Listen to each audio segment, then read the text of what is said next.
हम करते हैं ट्रेडिंग के रूल्स कुछ स्टार्ट। ट्रेडिंग का पहला रूल्स होता है रिस्क मैनेजमेंट। रिस्क मैनेजमेंट के अपने कुछ रूल्स होते हैं क्योंकि हमें ट्रेडिंग में सबसे ज्यादा फॉलो करने पड़ते हैं। हमें डिसिप्लिन को फॉलो करना पड़ता है। वो सबसे ज्यादा हमारा स्ट्रिक्ट रूल्स होता है रिस्क मैनेजमेंट का। आगे साइकोलॉजी का भी काम होता है, एग्जीक्यूशन का भी काम, सब चीज का काम होता है, मगर रिस्क मैनेजमेंट एक वेपन होता है। ट्रेडिंग रिस्क मैनेजमेंट का मतलब है अपने पैसे को लॉस से बचाना और स्मार्ट वे में ट्रेड करना। ट्रेडिंग सिर्फ प्रॉफिट बनाने का गेम नहीं है।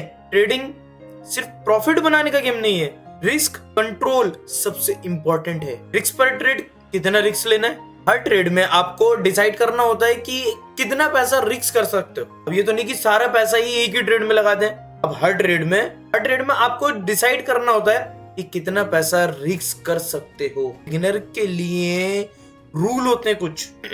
बिगिनर के लिए कुछ रूल होते हैं। 1 से 2% ऑफ टोटल कैपिटल पर ट्रेड। क्योंकि इंसान नई ट्रेडिंग जर्नी में आता है, उसको ये चीज ऐसी है, अगर सीख के करेगा आदमी तो कुछ ना कुछ लेके जाएगा और इसको गैम्बलिंग की तरह करेगा तो आज कुछ कमाएगा, कल घटाएगा, कल कमाएगा, परसों बड़ा खत्म करेगा। इस तरीके से लॉस प्रॉफिट होते होते एक दिन उसका अकाउंट खाली हो जाएगा। एग्जाम्पल, अगर आपके पास 10,000 है, पर ट्रेड मैक्स 100-200 का रिस्क। अब ये नहीं कि 10,000 रुपए का ट्रेड ले रहा हूं तो 500 रुपए का लॉस, नहीं, सिर्फ 10 दिन लगेंगे या 15 दिन लगेंगे, 500 के हिसाब से ही सब पैसे खत्म। रिस्क मैनेजमेंट का दूसरा रूल्स होता है स्टॉप लॉस लगाना। स्टॉप लॉस वो पॉइंट जहां आप ट्रेड ऑटोमेटिकली कर देते हो ताकि बड़ा लॉस ना हो। आप समझे ना? स्टॉप लॉस वो चीज है, अगर लॉस हो रही है ना तो अपनी उंगली काट लो, हाथ मत कटने दो।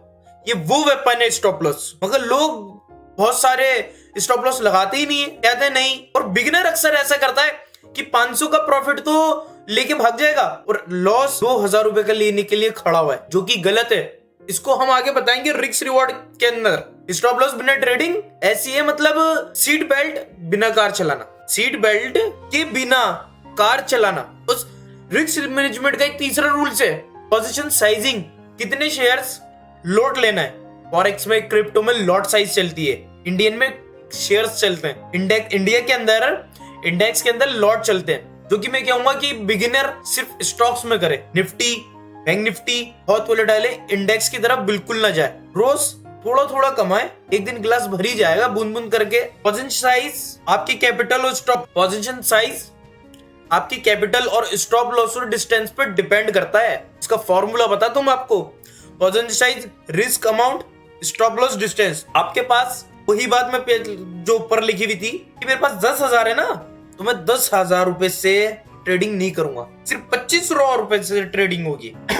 उसमें से स्टॉप लॉस निकलेगा 1%, 2%। अब लोग क्या करते हैं कि 10,000 रुपए अगर अकाउंट में है ना तो 10,000 रुपए का ही ट्रेड लेंगे, जो कि बिल्कुल गलत है। पोजीशन साइज में रिस्क अमाउंट और स्टॉप लॉस उसी को कहते हैं। इसका फोर्थ पॉइंट है रिस्क रिवॉर्ड रेशियो, जो कि मैंने अभी ऊपर बात करी थी। इसका फोर्थ पॉइंट है रिस्क रिवॉर्ड रेशियो। हर ट्रेड में आपको चेक करना होता है कितना रिस्क कर रहे हो वर्सेस कितना कमा सकते हो। Good ratio 1:2, 1:3, 1:2, 1:3। गुड रेशियो 1:2 या 1:3 क्या होता है? इसका मतलब है 100 रुपए का रिस्क ले रहे हो ना तो रिवॉर्ड 200 का, 300 का, 400 का।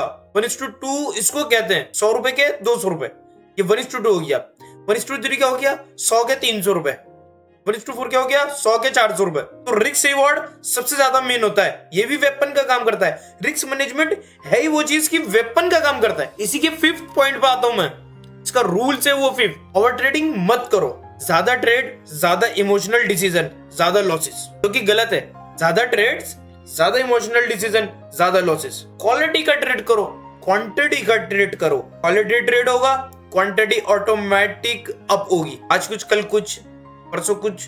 और क्वालिटी ट्रेड बनने में टाइम लगता है। क्वालिटी ट्रेड बनने में टाइम लगता है, टाइम मांगता है। क्वालिटी ट्रेड वो ऐसा निकल के आता है कि उसमें स्टॉप लॉस बहुत छोटा होता है। इसी का 6th पॉइंट है इमोशन कंट्रोल। ट्रेडिंग में फेयर और ग्रिड सबसे बड़ी एनिमीज होती है। ट्रेडिंग में फेयर और ग्रिड सबसे बड़ी एनिमीज होती है। इमोशन कंट्रोल के भी अपने कुछ रूल्स होते हैं। प्लान फॉलो करो, रिवेंज ट्रेडिंग मत करो, लॉस को एक्सेप्ट करो। जब ट्रेडिंग स्टार्ट करोगे ना तो लॉस होगा तो किसी का माइंड खराब होता है। और कोई बिगिनर 2-2 हजार रुपए का लॉस लेने के लिए खड़ा रहता है, प्रॉफिट 500 का। जो कि सही नहीं है, गलत है। इसका 7वां रूल्स होता है डिवर्सिफिकेशन। सारे पैसे एक ही स्टॉक में मत डालो, मिक्स पोर्टफोलियो रखो ताकि रिस्क कम हो। डिवर्सिफिकेशन का मतलब है 10,000 रुपए है, 2500 रुपए एक स्टॉक में डालो, 2500 रुपए एक स्टॉक में डालो, 2500 एक स्टॉक में डालो, 2500 एक स्टॉक में डालो। अब इन 4 में से जब भी तुम्हारा पोर्टफोलियो मैनेज हो रही होगा तो ये ऑटोमेटिक, अगर कोई लॉस में होगा कोई प्रॉफिट में होगा तो ये ऑटोमेटिक उसको कंबाइंड करके उसका पीएनएल निकाल के आपको दे देगा। डिवर्सिफिकेशन वो चीज है। इसका ही 8th है, वो रूल्स है इसका, प्रॉपर ट्रेडिंग प्लान, जो कि मेन चीज है। ट्रेडिंग प्लान मस्ट इंक्लूड, जो कि सबसे पहला था एंट्री पॉइंट, फिर एग्जिट पॉइंट, फिर stop loss, target, position sizing, strategy rules. Plan के बिना ट्रेडिंग गैम्बलिंग है। इसको बोलते हैं रिस्क मैनेजमेंट। ये रिस्क मैनेजमेंट के 8 रूल्स है। बाकी डीपली अगली वीडियो में भी आएंगी, एक एक चीज सिखाऊंगा।